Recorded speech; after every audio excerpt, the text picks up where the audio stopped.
los tres, profe. Bien, entonces quedamos que hicimos... ¿Cuál fue el último que hicimos? 53. El 49, profe, es el último. Ok, hicimos el 49.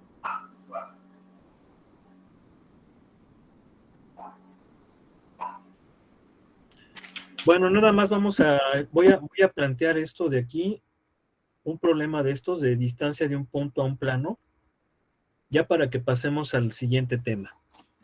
Ese tema de distancia de un punto a un plano es muy importante porque yo puedo tener aquí un plano, obviamente un punto exterior a él, supongamos que es el punto 1, x1, y1, z1, y este es mi plano que le voy a llamar ax más by más cz igual a 0. Entonces la distancia de este punto a este plano, ¿cuál va a ser? Pues obviamente va a ser la distancia más corta, ¿sí? Va a ser la distancia más corta y obviamente pues esa distancia va a ser aquella que sea perpendicular, ¿sí? La que sea perpendicular va a ser, la distancia va a ser la longitud del segmento perpendicular de dicho punto al plano. Obviamente va a haber un punto sobre el plano que va a ser más cercano al punto P1. Bueno, entonces, ¿cómo le vamos a hacer? Bueno, primero que nada, yo conozco el vector normal al plano de esta información. Sé que va a ser aquel cuyas componentes son A, B, C. ¿Sí? Y entonces, si yo tengo la ecuación del plano, yo puedo encontrar uno de los infinitos puntos del plano. Le voy a llamar punto 2, nada más que lo voy a poner aquí. Bueno, ese punto, ese vector normal, yo lo puedo colocar aquí. ¿Sí? Por el principio de transmisibilidad. ¿Por qué lo voy a colocar ahí? Pues para que pueda yo ver mejor la perspectiva. Y entonces voy a coger un punto del plano cualquiera, le voy a llamar punto 2. Es un punto conocido igual que el punto 1. Y entonces yo puedo determinar un vector que vaya del punto conocido del plano al punto exterior al plano y el cual lo conozco. Este vector normal lo voy a colocar mejor aquí. Entonces, la distancia de este punto a este plano, pues obviamente es esto. ¿Cómo lo puedo encontrar? Lo puedo encontrar planteándolo como la proyección. Bueno, la proyección escalar. Entonces, la proyección escalar es componente de el vector de P2 a P1 sobre el vector normal. Esto me va a dar, su valor absoluto me va a dar la distancia. Acuérdense que esta cantidad puede ser positiva o negativa, pero como estoy hablando de distancia, tengo que ponerle el valor absoluto. Entonces, básicamente es esa la idea que tengo yo que hacer para encontrar la distancia de un punto a un plano. Esa formulita, bueno, eso que yo les acabo de explicar, ya lo habíamos explicado antes, y viene aquí en su libro.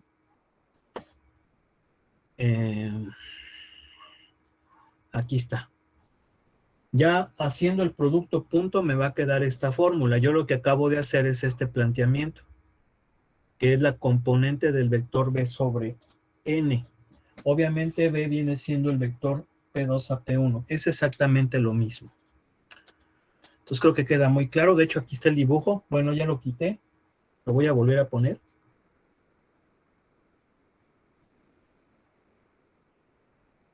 Entonces, no es necesario aprenderse las cosas de memoria, simplemente razonar, acordarme de los conceptos y aplicarlos. Eso básicamente, ahí nos está dando un punto y nos está dando un plano y nos pide que encontremos la distancia del punto al que Escoge uno de esos. Bueno, obviamente escoge el 71. Vamos a hacer el 71 porque tiene la respuesta en la mano, ¿verdad? La mano. Se supone que sí se supondría. A ver, déjame ver. A ver, dígame el punto, por favor. Vamos a llamarle punto A. Coordenadas. Con coordenadas 1, menos 2, 4. Sí, y la ecuación del plano, ¿cómo es?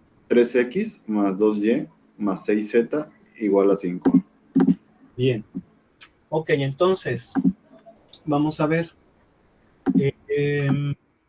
Recuerden que este punto viene siendo el punto exterior al plano. Aquí tengo la ecuación del plano. Voy a encontrar un punto. Obviamente son infinitos. Una forma de hacerlo es darle valores a dos variables y encontrar el valor de la tercera. Por ejemplo, yo puedo despejar a z. Si yo despejo a la z, me va a quedar 5 menos 3x menos 2y sobre 6. No les estoy presentando, ¿verdad? No. Pregunté. ¿No, verdad? No, profe, no está presentando. Está presentando Maldonado nada más. Sí, Ok. solamente Maldonado y se ve Ya la lo cámara quité. del pizarrón. Ok. Entonces, yo despejo la z y le doy valores a x y a y. Por ejemplo, le voy a dar unos sencillos. El 0. X igual a 0 y y igual a 0. Si x y y son 0, entonces z va a valer 5 sextos. Por lo tanto, puedo afirmar que un punto del plano es el 0,0,5 sextos. Y de hecho, pues sí se fijan que satisface su ecuación, ¿verdad? ¿Sí? Sí, profe. Es una forma de encontrar uno de esos infinitos puntos del plano. Bueno, pues ahora voy a encontrar este vector. Es el vector de P2 a P1 y vendría siendo entre este y este. Por lo tanto, va a ser 1 menos 2, 4 menos 5 sextos, va a ser 19 sextos, ¿verdad? ¿Sí están de acuerdo? 4 menos 5 sextos, 19 sextos, ¿no? ¿Sí o no? Sí. Entonces, el valor absoluto de la componente del vector P2, P1, que es el que va del punto del plano al exterior, sobre el vector normal del plano, es el producto punto de los dos vectores, esa fórmula ya la conocemos, sobre el producto de sus normitas, ¿verdad? Obviamente valor absoluto de todo el chorizo. Entonces vamos a sacar la norma de n, lo voy a poner aquí, no hay problema si lo pongo por acá. No oigo. No, profe. No, no hay problema, profe. Entonces el vector normal es ese. Obviamente su norma va a ser la raíz de ¿cuánto? 9 más 4 más 36. A ver, ¿cuánto es 9 más 4 más 36, por favor? Son 49, me va a dar 7. 7. Luego, la normita de P2 a P1 es la raíz de 1 más 4 más... ¿Cuánto es 19 sextos al cuadrado, por favor? O sea, 19 es todo al cuadrado.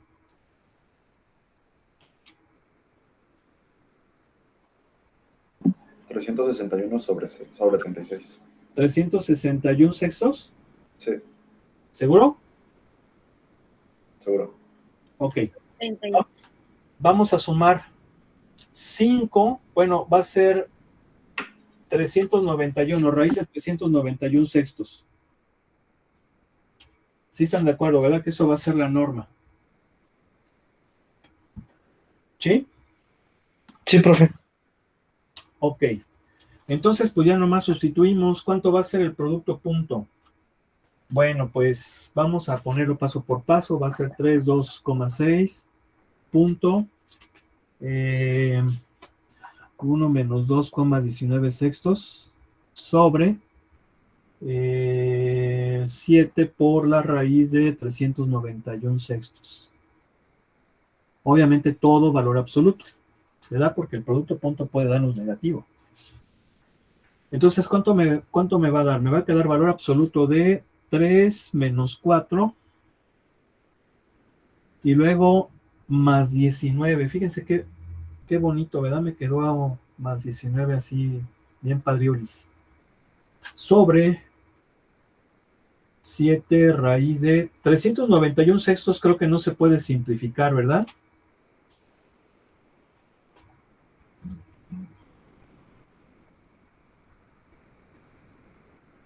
Es 361, profe.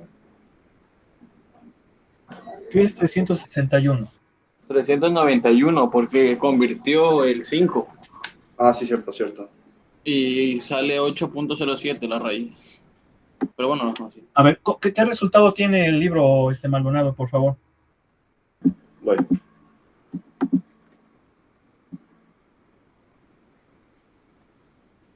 Me da 18 sobre 7. 18 séptimos. Ajá, 18 séptimos. Entonces nos está sobrando este 1. Ah, ya. Aquí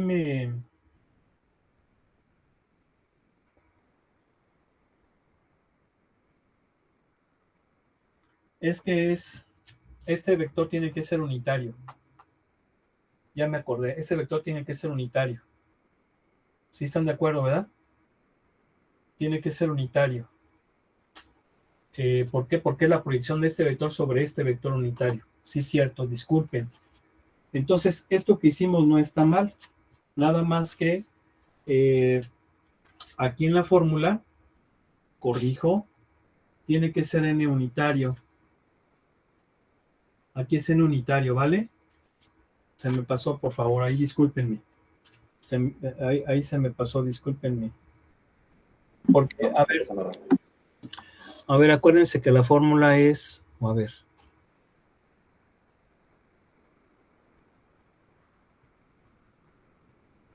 No, es que sí creo que no necesariamente, ¿eh? No, sí estamos bien, creo. A ver si estamos bien. Sí, creo que sí estamos bien. A ver. Vamos a checar. Es n punto entre su norma, que es 7. Ok, eso sí está bien. Ah, es que me está sobrando este mono. Ese mono es el que me está sobrando. La componente es el producto punto de los dos vectores entre la norma del vector sobre el cual se está proyectando. Yo lo estoy multiplicando por la norma del otro vector. Ay, disculpen. Esto ya no va. ¿Sí? Nada más.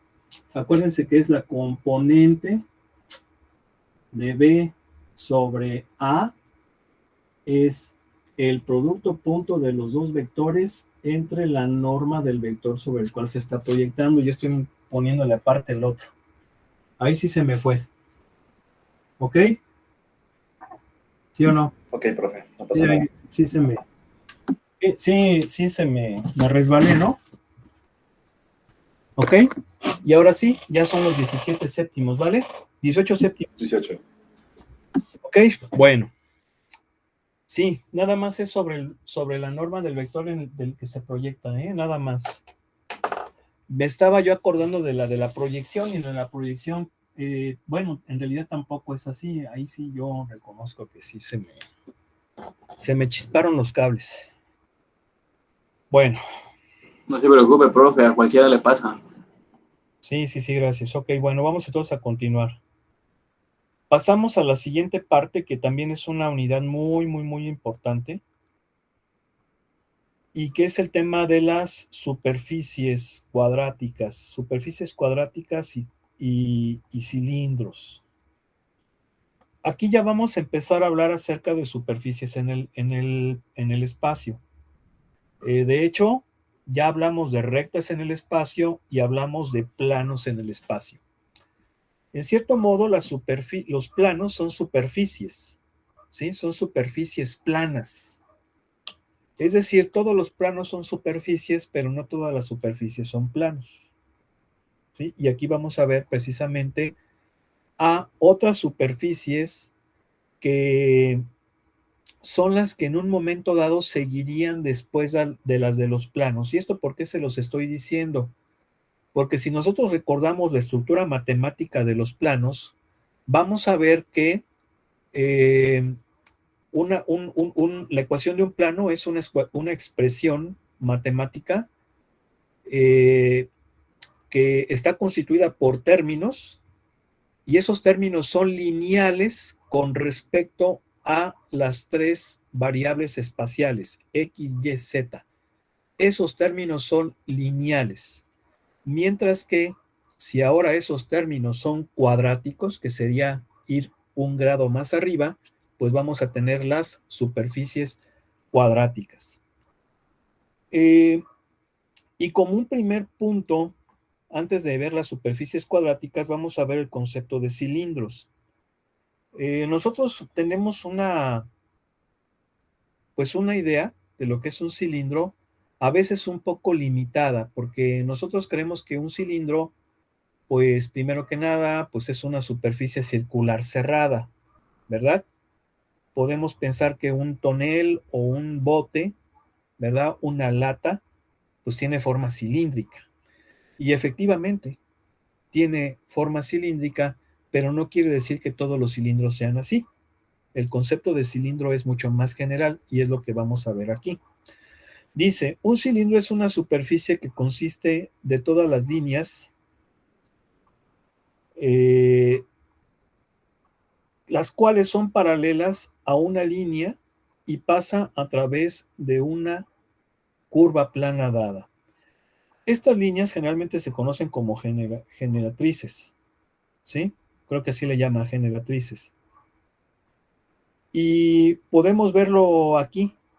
Esta superficie, vean cómo es una superficie curva, es un cilindro. ¿Y por qué es un cilindro? Porque tiene una generatriz. En este caso, la generatriz vendría siendo la parábola. Si se fijan cómo esa superficie la forman infinitas parábolas, las cuales van a ser paralelas entre sí. Entonces, esa línea que genera al cilindro es lo que se conoce como generatriz. Yo no sé si todas las ingenierías, pero por ejemplo, sí lo sé de los de mecatrónica y de los de industrial, que en sus materias de manufactura pues utilizan softwares como por ejemplo el SolidWorks o el ANSYS, el Nastran. Hay otros que son también muy avanzados como por ejemplo el CATIA, y son softwares que se utilizan mucho pues en diseño diseño asistido por computadora, que viene siendo el CAD, o en sus clases de manufactura integrada por computadora, y lo que hacen generalmente en esos softwares es dibujar una línea y luego hacer la extrusión para que les genere un sólido. Sí se han fijado en eso, ¿verdad? Quienes han tenido oportunidad de verlo, no sé si alguien. Sí, profe. Pues bien, esa línea que dibujamos y que luego extrusamos, extrusar significa que vamos sucediendo de forma infinita esa línea, de tal forma que queden paralelas, ¿se fijan? Lo que se va a formar es un cilindro. Por eso es que esto es un cilindro que le llamaríamos parabólico, ¿sí? Un cilindro parabólico. Este sería un cilindro circular. Y bueno, podemos tener cilindros de otro tipo, por ejemplo, cilindros senoidales, cosenoidales, tangenciales, cilindros cuadráticos, y la característica que va a tener esos cilindros es de que existe una curva que lo va a generar al extrusarlo, y esa curva se llama generatriz, ¿sí? Por ejemplo, en estos cilindros, si se fijan, la generatriz es un círculo. Este es el círculo. Si se fijan, este es un círculo, ¿verdad? Lo dibujo. Y es la generatriz del círculo. ¿Por qué? Porque al estruzar ese círculo genera el cilindro. Creo que sí queda claro, ¿no? Sí, profesor, queda claro. Nada más estás tú en el grupo, ¿verdad? Tú y la otra señorita que me respondió. A ver, ¿cuántos están? Necesito que, a ver, los que estén hablando necesito que respondan. Si no, entonces, pues, ya sabemos, ¿eh? Aquí estamos, profe. Es que, Aquí estamos, profe. sí, es que no lo tengo que estar diciendo. Vamos a pasar a esta parte que se llaman superficies cuadráticas. El tema de las superficies cuadráticas es el equivalente a las famosas cónicas que se ven en geometría analítica. Hay que entender que lo que estamos ahorita estudiando, pues pudiéramos llamarle como geometría analítica en el espacio.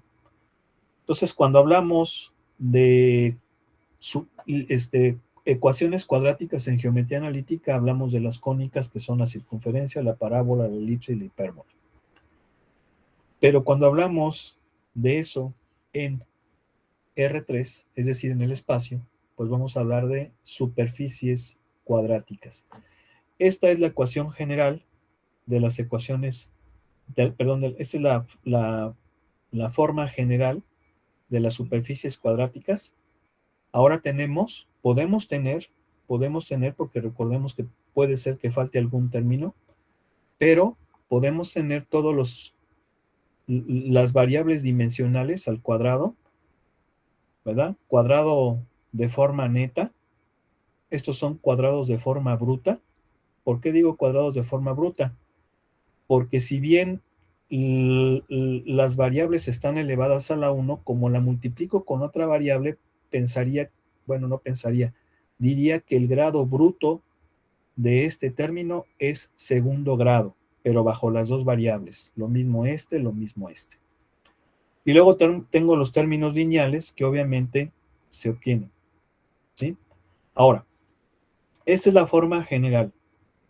De la misma forma que en geometría analítica, cuando yo tenía las ecuaciones cuadráticas, el analizar los simples coeficientes de los términos en esas expresiones me podía dar elementos suficientes para saber de qué tipo de cónica se trataba, ¿sí?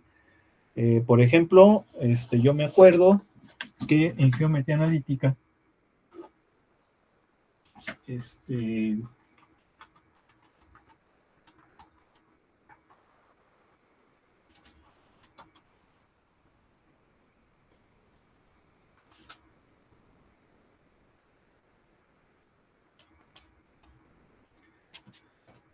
yo me acuerdo que en geometría analítica la ecuación general de las ecuaciones cuadráticas pues era esta. Sigue presentando.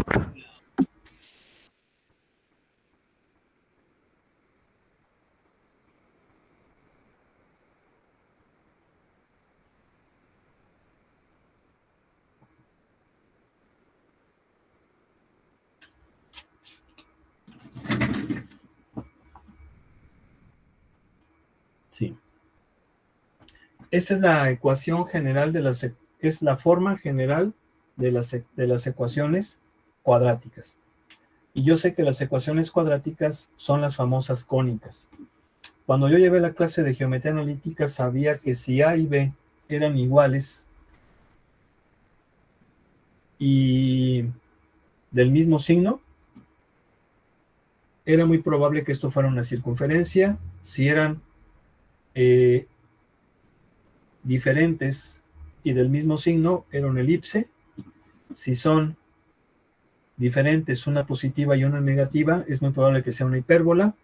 Si A o B, nada más una, es igual a 0, vamos a tener una parábola. En fin, claro, tenía yo también que considerar los signos de los términos lineales, ¿verdad? Para que trabajáramos en el campo de los reales. Pero yo podía utilizar ese concepto, esos conceptos, esas técnicas para saber qué tipo de cónica estábamos analizando. Lo mismo va a pasar con las superficies cuadráticas. Obviamente las superficies cuadráticas ya vimos que tienen una estructura más compleja, que es así. 3 de grado neto cuadrado, 3 de grado bruto cuadrado,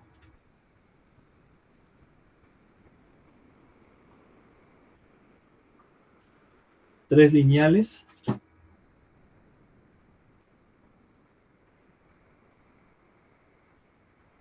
y un independiente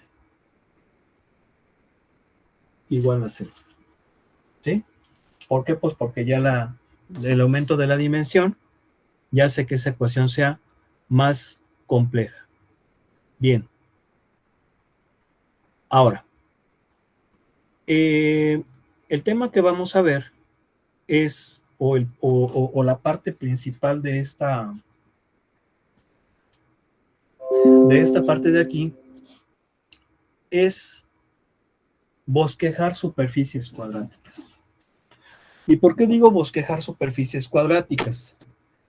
Porque graficarlas es muy difícil, sumamente difícil. Estamos hablando de superficies en el espacio.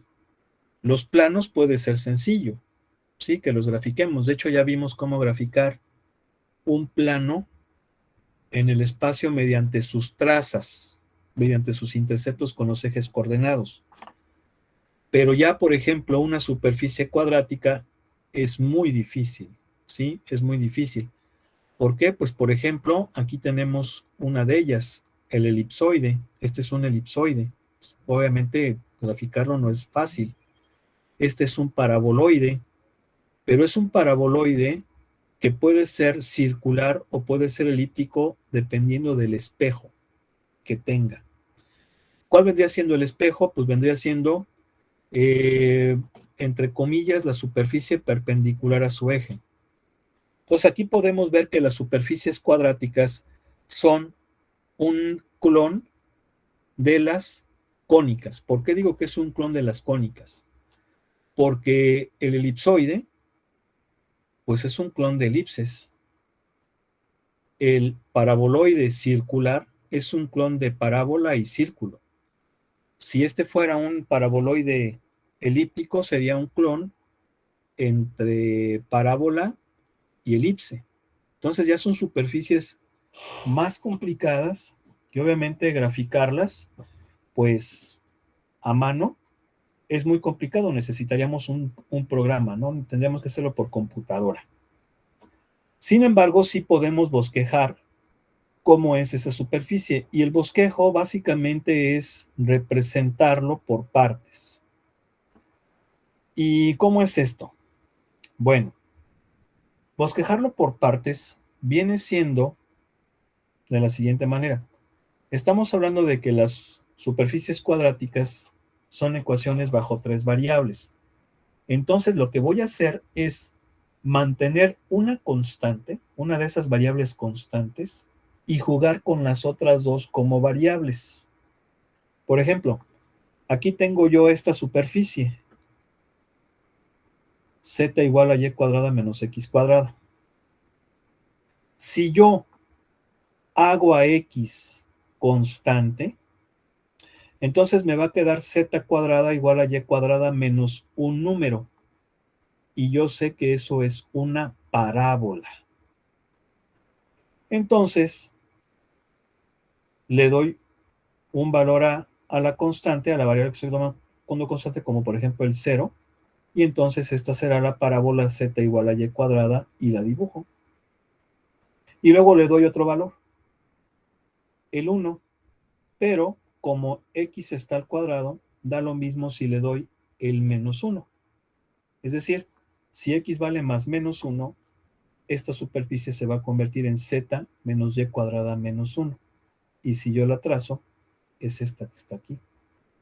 Es decir, esta corresponde a más menos 1.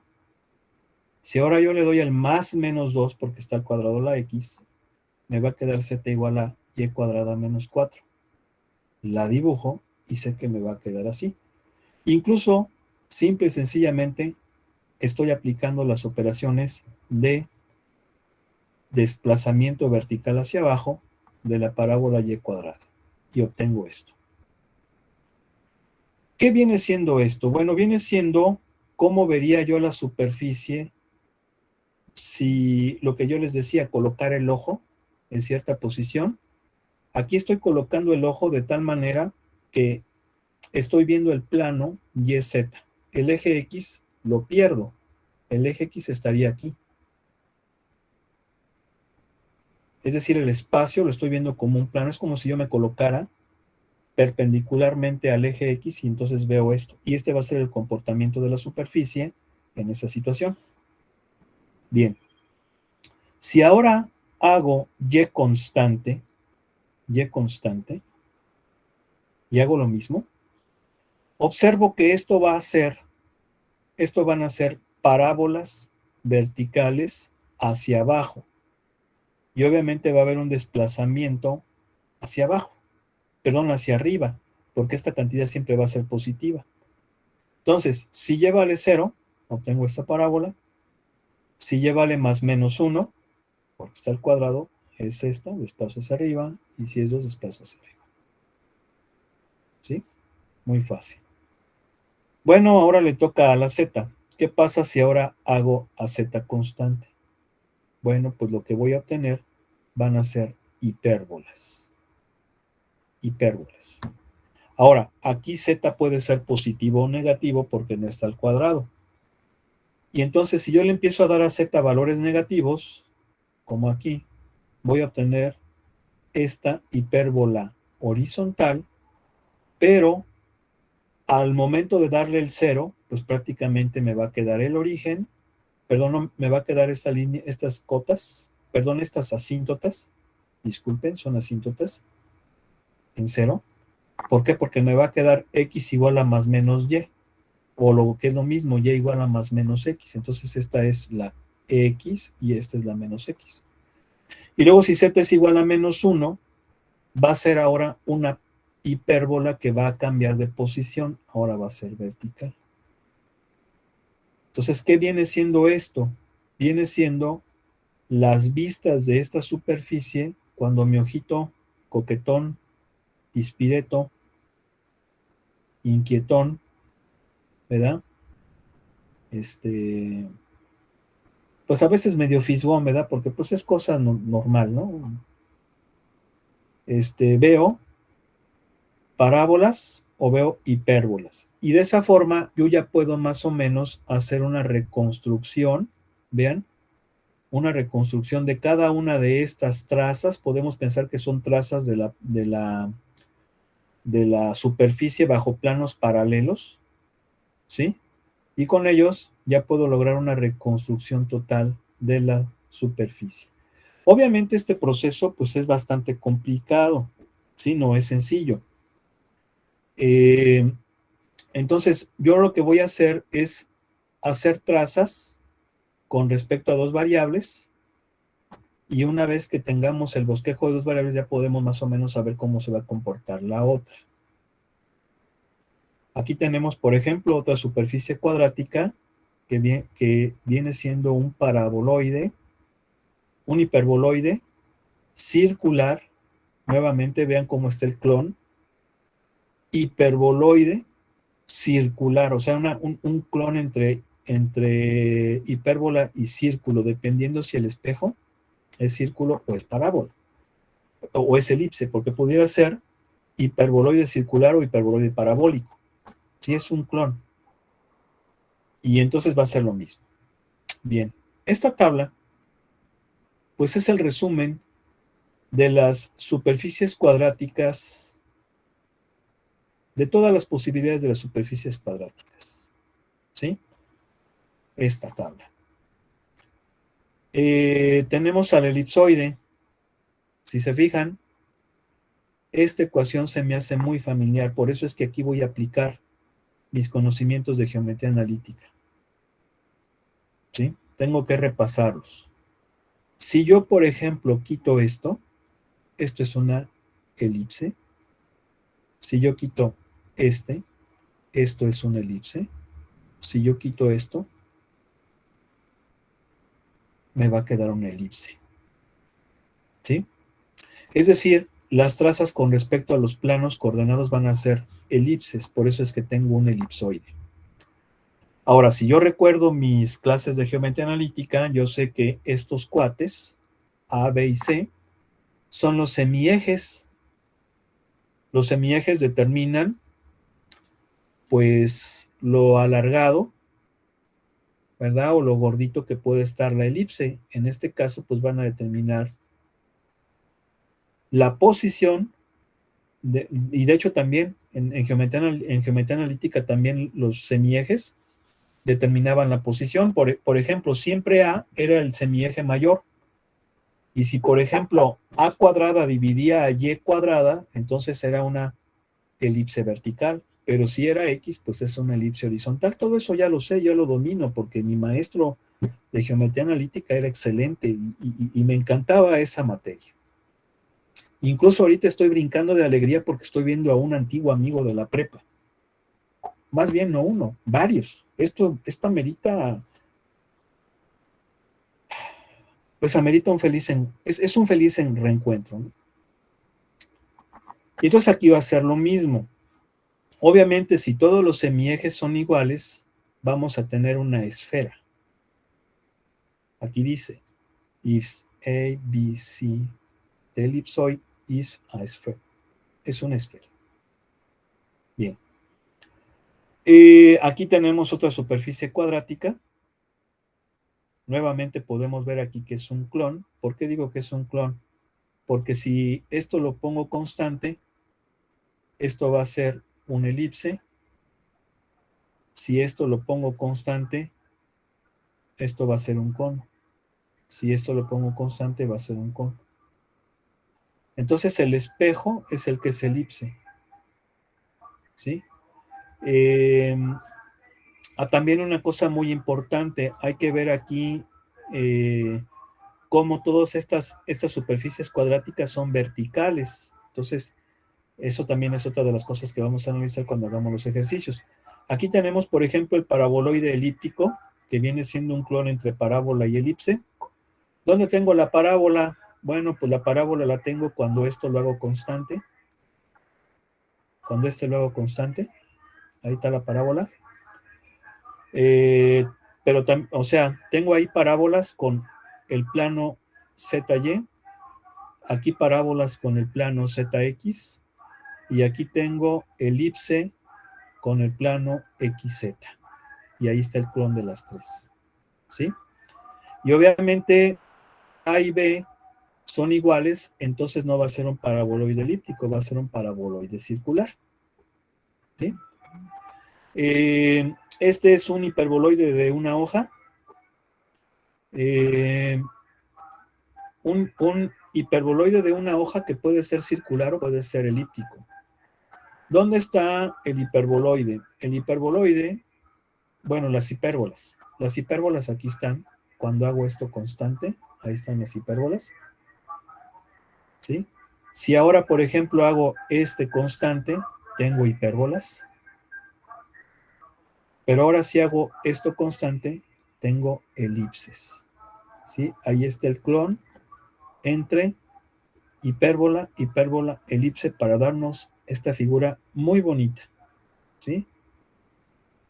Este es un hiperboloide de dos hojas. Me regreso acá. Si, por ejemplo, A y B son iguales, entonces el espejo va a ser un círculo y sería un hiperboloide de una hoja circular. Si son diferentes, será un hiperboloide de una hoja elíptico.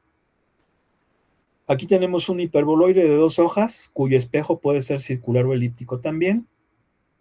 ¿Dónde está la hipérbola? Cuando hago esto constante. ¿Dónde está? O sea, cuando hago esto constante. ¿Qué pasa si ahora hago esto constante? Pues ahí sigo teniendo hipérbolas. Hipérbola. Si ahora hago constante esto, ahí tengo elipse. Si ahora hago constante esto, lo que habíamos dicho, hipérbola. ¿Sí? Ahora, aquí nuevamente, el que determina el espejo viene siendo Viene siendo el XY. Estos dos, si A y B son iguales, va a ser circular. Y viene la más difícil de todas. La más difícil de todas es esta, que se llama hiperboloide parabólico. Esta es la más dificilita de todas. De hecho, en mucha bibliografía se le conoce como silla de montar, porque si se fijan, pareciera que es una sillita de montar. Aquí, por ejemplo, pues es donde el vaquero pone sus nalguitas, ¿no? Sus nachitas. Entonces, pues viene siendo como una sillita de montar. ¿Y por qué se le llama hiperboloide parabólico? Bueno, pues porque estamos clonando parábola y hipérbola. ¿Dónde tenemos parábolas? Pues tenemos parábolas si hago constante esto.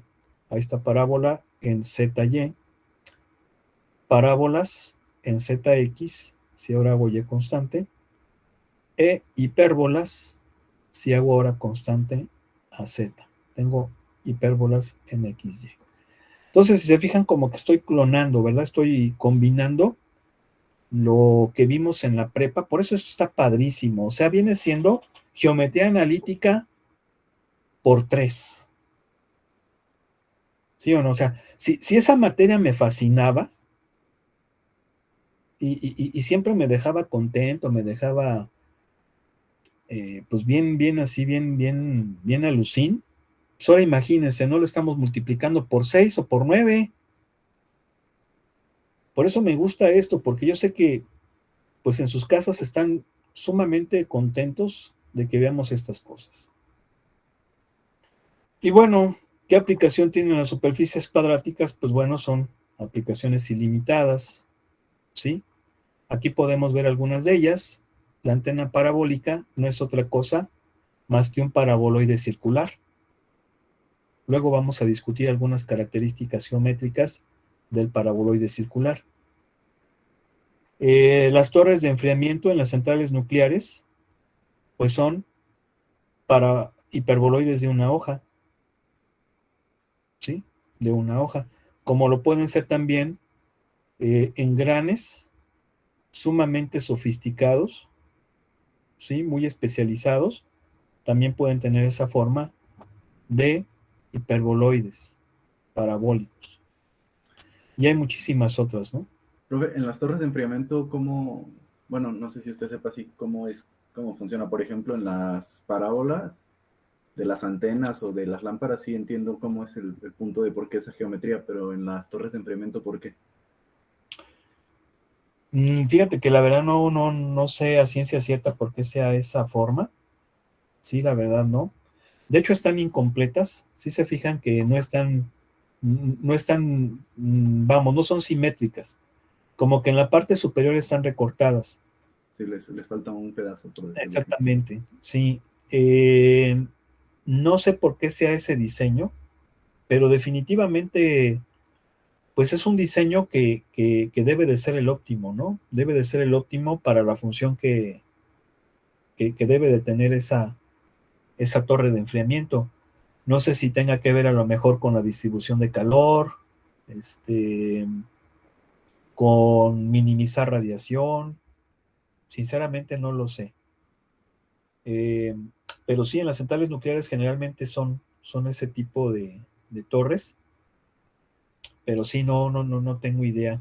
No tengo idea cómo es que operan, ¿sí? Sin embargo, ustedes pueden ver ese tipo de diseños en muchas, pues ahora sí que en muchos recipientes de jugos, ¿no? Yo, por ejemplo, he visto por allí algunas de esas bebidas energéticas que tienen este tipo de diseño las botellas. ¿Sí se han fijado? Sí. No sé si sea, yo creo que ahí lo hacen porque se vea cool, ¿no? Porque se vea cool. No tanto porque pues haga algo que lo haga especial, digo, salvo la presentación, ¿no? Pero sí se puede ver en esas cuestiones, y obviamente pues en muchas partes de diseño, esas formas o ese tipo de superficies pues son las óptimas para determinadas funciones que tienen que realizar, ¿no? ¿Sí? Ok, bueno, pues vamos a dejarle aquí, ya no hay chance de que hagamos un ejercicio. Dios mediante, mañana vamos a hacerlos. La idea es que este tema lo concluyamos el próximo lunes. Es un tema que nada más vamos a ver máximo 6 ejercicios y ya concluiríamos para pasar a la tercera unidad, que es la de funciones vectoriales. Entonces, pues bueno, fue un placer haber estado con ustedes. Pasen excelente noche. Les mando un abrazo. Dios mediante, mañana continuamos. Gracias, profe. Buenas noches. Gracias, buenas noches. Gracias, profe. Gracias. Gracias. Gracias, profe. Gracias, profesor. Sí.